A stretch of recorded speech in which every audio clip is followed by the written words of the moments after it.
Lorsqu'ils furent rassasiés, il dit à ses disciples, ramassez les morceaux qui restent afin que rien ne se perde. Ils les ramassèrent donc et remplirent 12 paniers avec les morceaux qui restèrent des 5 pains d'orge, après que tous eurent mangé. Jean 6, 12, 13. Je vais vous faire remarquer quelque chose au sujet des restes mentionnés. Pourquoi le Seigneur commande-t-il à ses disciples de rassembler les restes? Le Seigneur Jésus-Christ lui-même alla sur la montagne tandis que les disciples montèrent dans une barque. Mais que sont devenus les restes?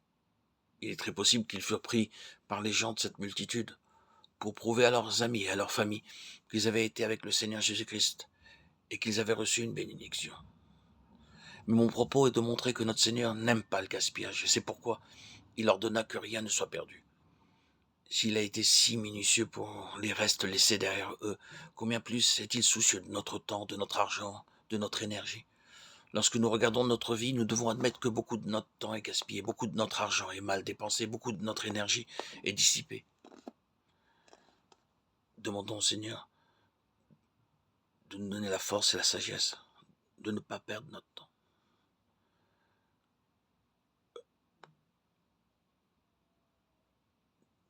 Qu'il nous donne la force, le discernement de voir nos négligences et de nous en remettre à lui. Le plan de Dieu nous permet de savoir si nous sommes sur le bon chemin et de porter ainsi du fruit. Il nous faut pour cela être attentif à ces messagers, à ce que il veut nous conseiller. Ne négligeons rien. Là, le Seigneur a agi pour les restes de la nourriture. Le même principe s'applique aussi dans l'utilisation de notre argent. Est-ce qu'on fait un mauvais usage de notre argent?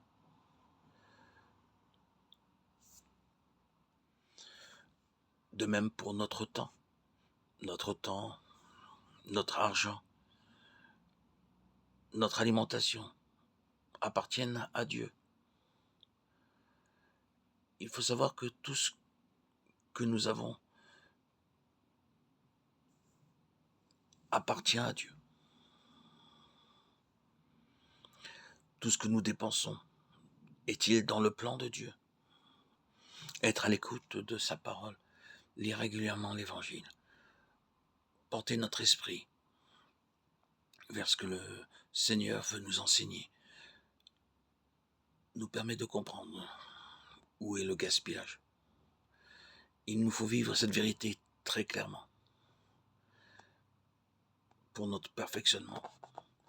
Porter toujours notre regard sur Dieu et ce qu'il attend de nous. Dieu veut nous décharger de ce que nous gardons en superflu et qui ne sert plus à rien. Regardons dans Éphésiens 4, 8 à 12, car ces versets nous expliquent clairement que le fardeau de Dieu est la pleine expression de l'Église. Les 5 dons sont donnés par notre Seigneur pour l'Église et pas seulement pour un certain groupe.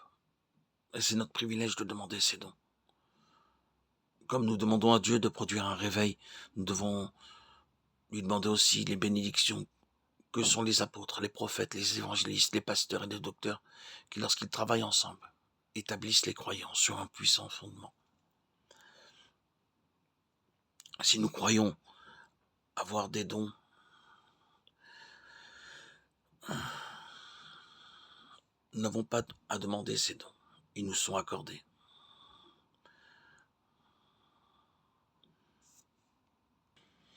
Demandons à Dieu quel est son plan, qu'il nous enseigne pour savoir ce qui est superflu dans notre vie, ce qui est utile, nécessaire, et ce qui ne l'est pas. Ainsi, nous pourrons acquérir la maturité nécessaire pour exercer les dons auxquels le Seigneur nous a appelés.